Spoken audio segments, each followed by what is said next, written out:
Esteemed participants, good afternoon. I know the previous session was about money, so I understand that the session had to go on for that long.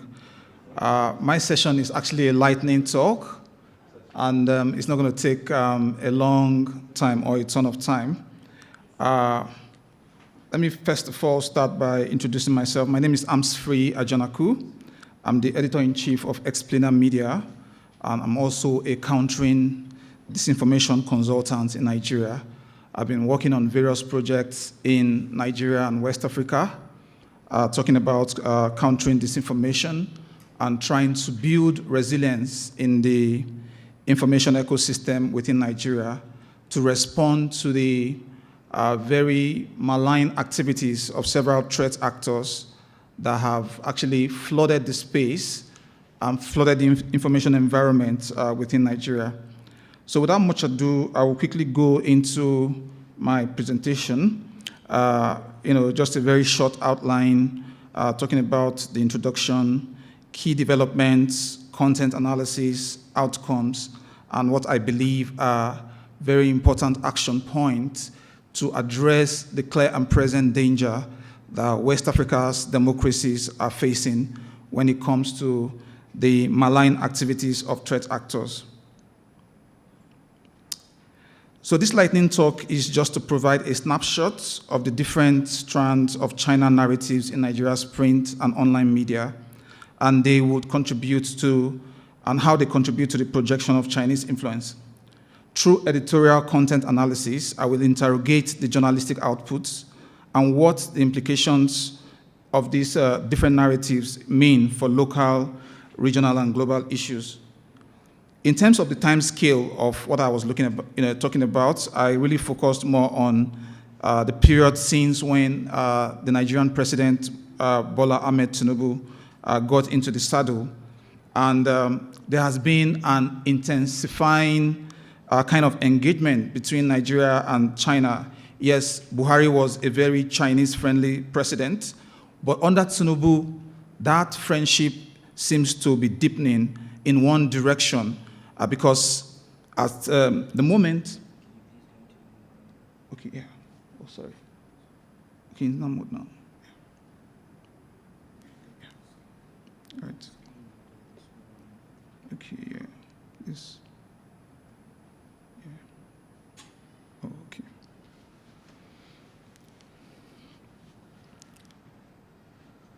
So, sorry for that interruption.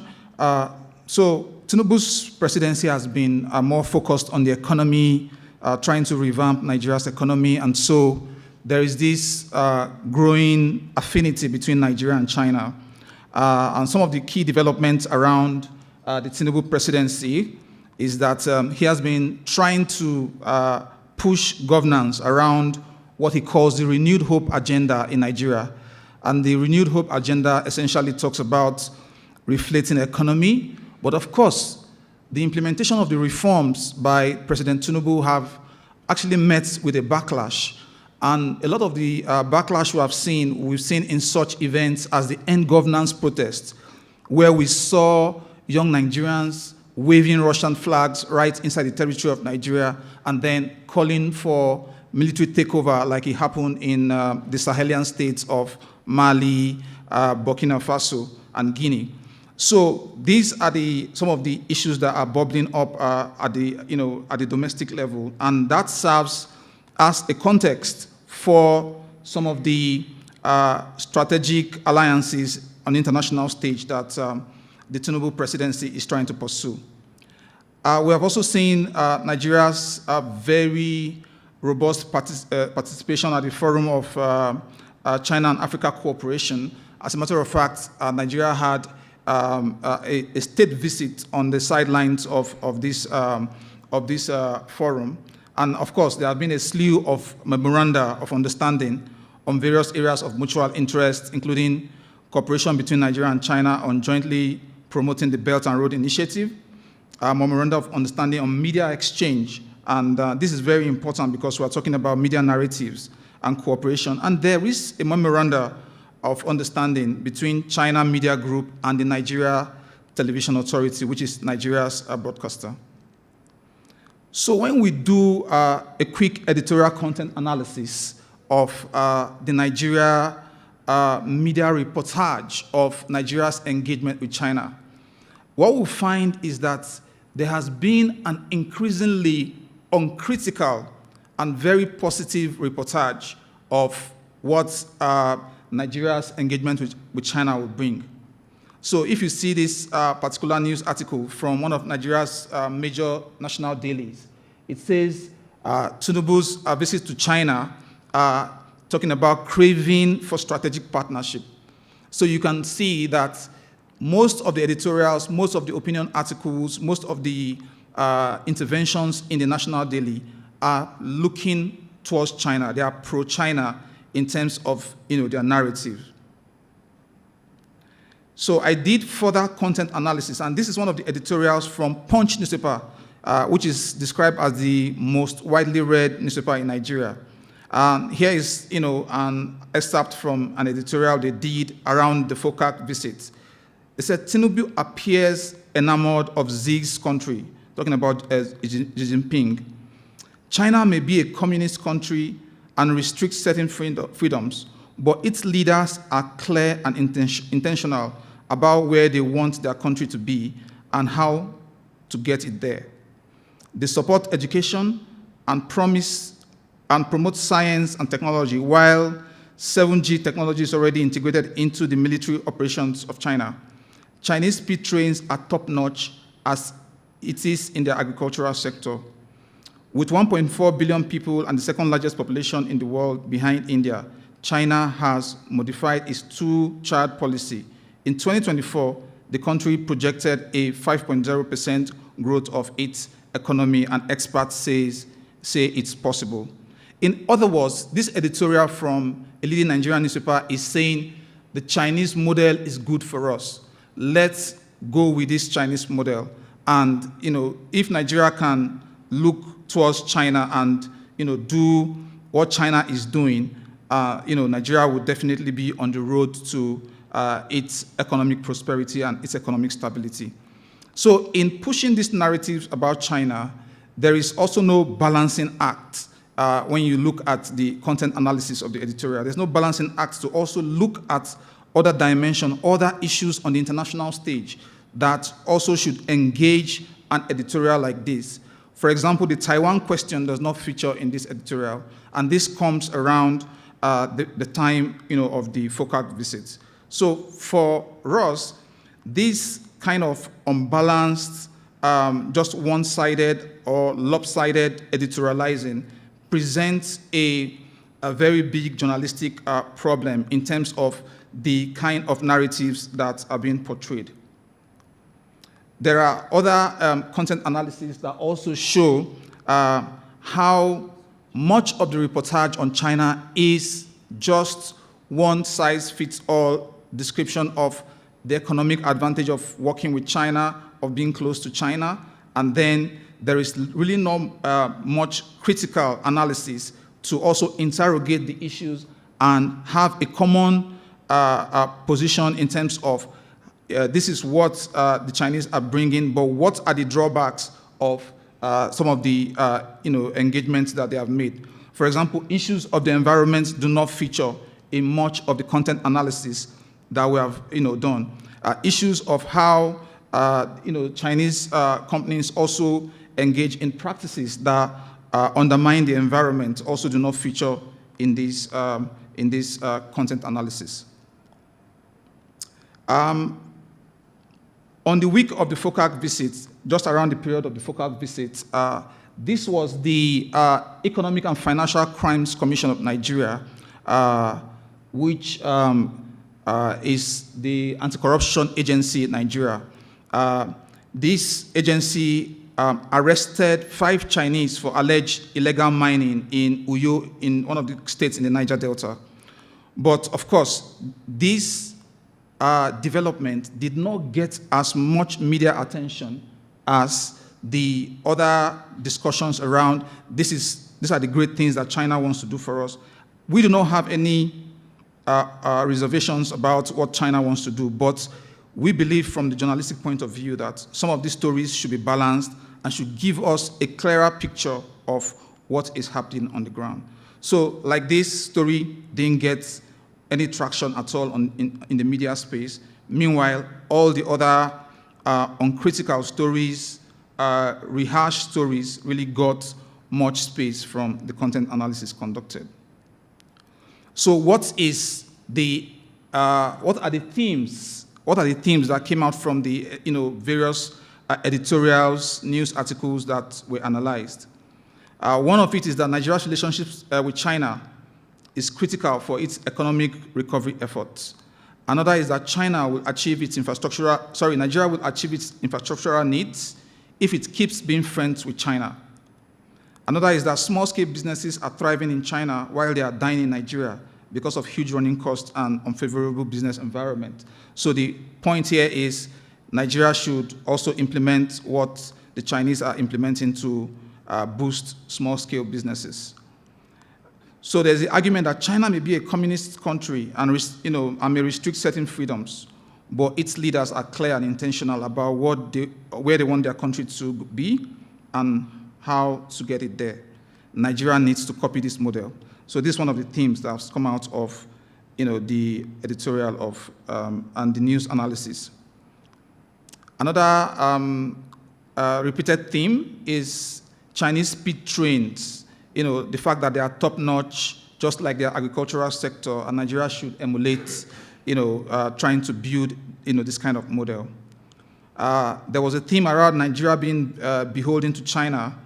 As of 2023, Nigeria's China trade stood at 22.6 billion, making China Nigeria's top trading global partner and the third largest partner in Africa. Of course, the imprint of the Chinese is evident in Nigeria. Its companies, especially the CECC, handles projects estimated at around $6 billion, including the Lagos-Ibadan Rail, the Lagos Blue Rail, and the Red Rails, the Abuja-Kaduna Rails, the Abuja Light Rail, and the Badagry Expressway. So, of course, in this editorial analysis, we didn't see some of the cost-benefit analysis of what the cost comes to in terms of all of these projects. And of course, the debt overhang and the debt transparency issues that come with some of these loans were never really highlighted in this media content analysis. So what are the outcomes of the overall media reportage within the period of this reflection? One, there's an overall positive outlook in the Nigerian press for China and its projects in Nigeria. There's also a weak commitment to data-driven investigative stories. So what we see mainly are stories that are mainly readout stories from the presidency of Nigeria, readout stories from public relations officials of the presidency, and not really journalists going to do investigative stories themselves about the impact of projects, if those projects have environmental dimensions that affect citizens, and so on and so forth.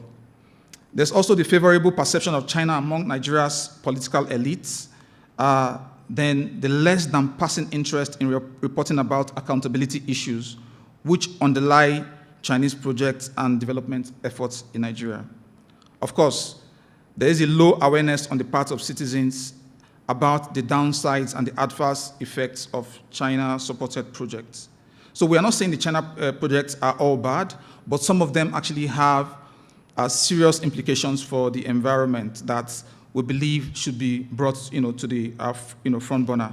And of course, in the Nigeria media space, I believe that in terms of narratives, China has an unchallenged space. So you just as if most of the press, which should be independent, are doing free publicity for the Chinese. And this is one of the issues that we believe should be flagged.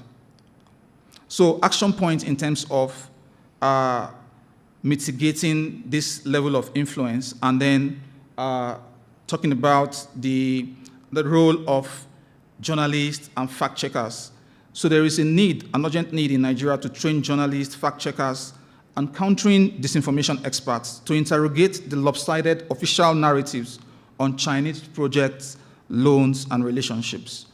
Of course, there's a need for support to fact-checking initiatives which counter false narratives and provide a real and balanced picture of claims about Chinese assistance. Of course, there's also the need to build resilience in the information environment through media literacy to push back on disinformation, which promotes authoritarianism as the pathway for good governance and developmental aspirations. There is also the need to provide resources for defenders on the ground, pushing back against all forms of disinformation peddled by bad actors. I think the whole discussion around authoritarianism is very important because currently in West Africa, not just Nigeria, there's a whole lot of deluge of information, pushing authoritarian narratives to say democracy is not working, and so the only model that can give the youth a job, the only model that can give the youth the promise of the future is the model, like the model that the Chinese have adopted. So why not do what the Chinese are doing and then forget about this whole democracy thing? So this is something that is really very big, and many of these strands of disinformation are actually targeting young people through AI-generated videos, AI-generated content, reaching people in local languages. So I would say, in conclusion, that defenders on the ground, human rights defenders on the ground, countering disinformation experts on the ground, actually need to get the support to do a whole lot of work in terms of media literacy and building a resilient information environment. I thank you so much for listening. So if there are questions or reflections, you can have them now. All right.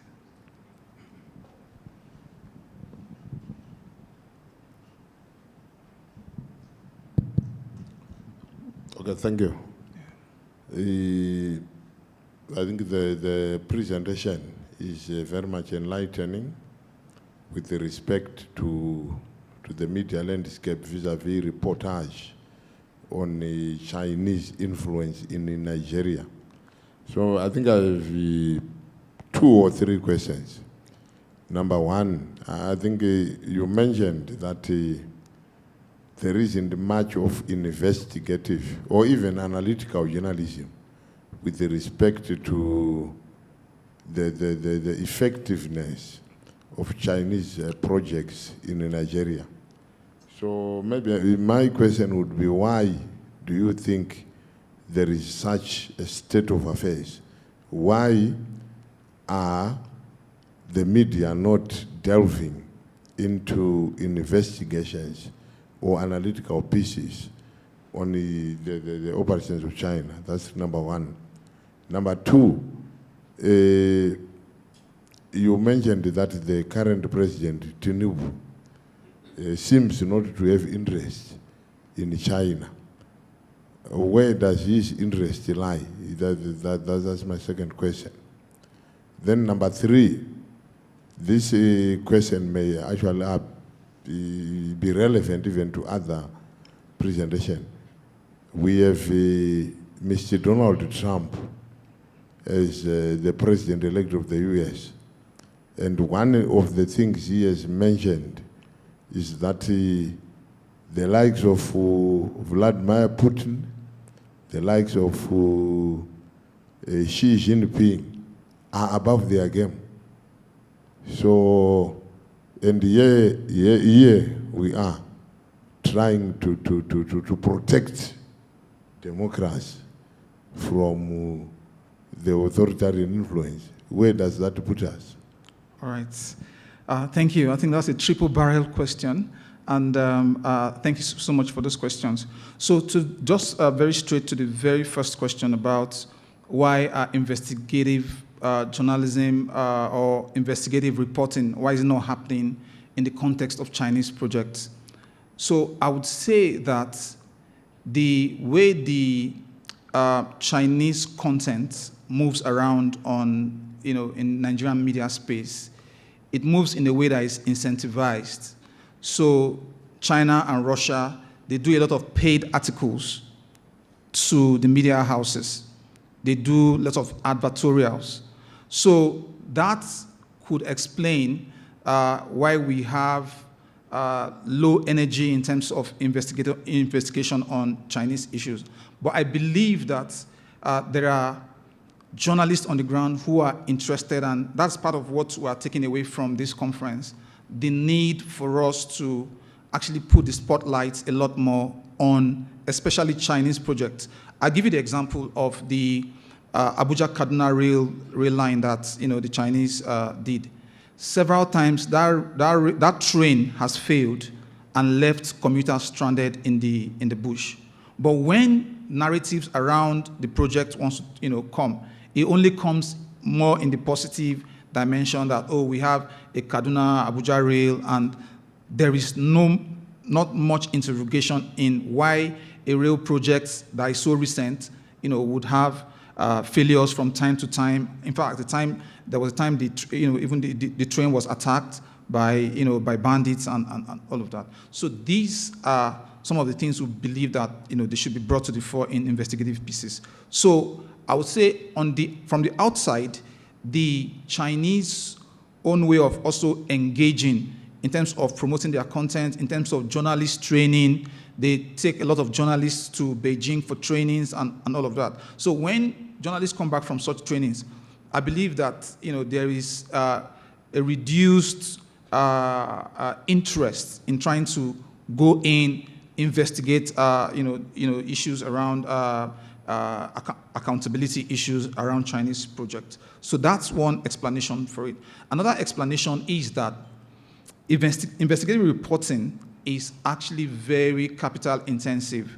So if I want to send a reporter from my newsroom now to say, go do an investigation on Chinese projects, it's not a stroll in the park. It's something that requires resources, which is why I talked about the need for journalists, fact checkers, countering disinformation experts to have the required resources to be able to push back against some of the narratives. It's not all the narratives that are false, but some narratives that are lopsided, that distort the truth or try to spin some information. We should be able to push back and then give the citizens the accurate information about those projects. The other point, I think you asked the other question about Tinubu's interest. I didn't say Tinubu was not interested in, I said there has been more interest actually between engaging, in terms of engaging China. So far since his presidency, apart from the FOCAC, he has engaged China, he has engaged India, and then, of course, the issues of Nigeria's economy have featured very well. But the point I try to make is that Nigerians have also tried to interrogate his closeness to China, to say, yes, China does so and so and so, but you are also not replicating some of those things in Nigeria.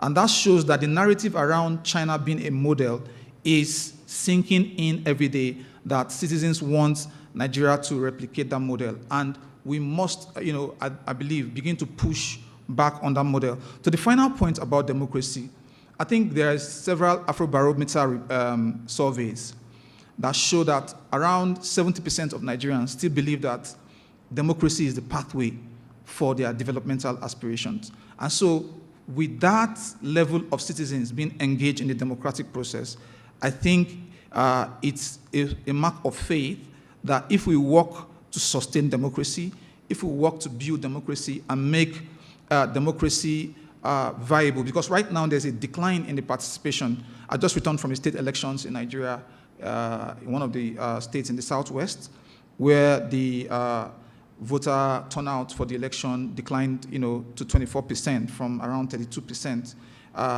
It shows that democracy is also challenged in a sense, but we do not believe the solution is to throw up our hands and say, okay, it's over.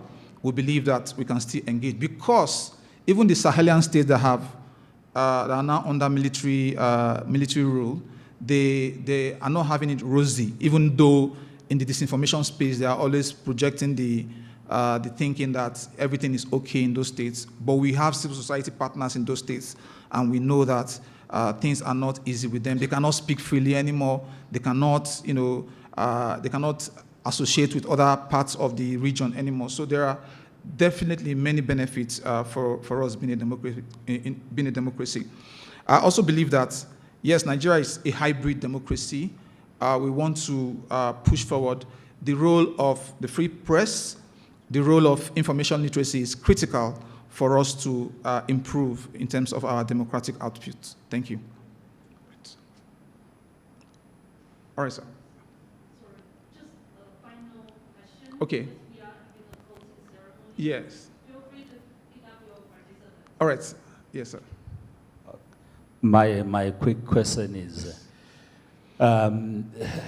there is some evidence that the Chinese, and I'm using the word Chinese generically, have hired a number of journalists, some of them working for state media, private media, to promote the Chinese narrative.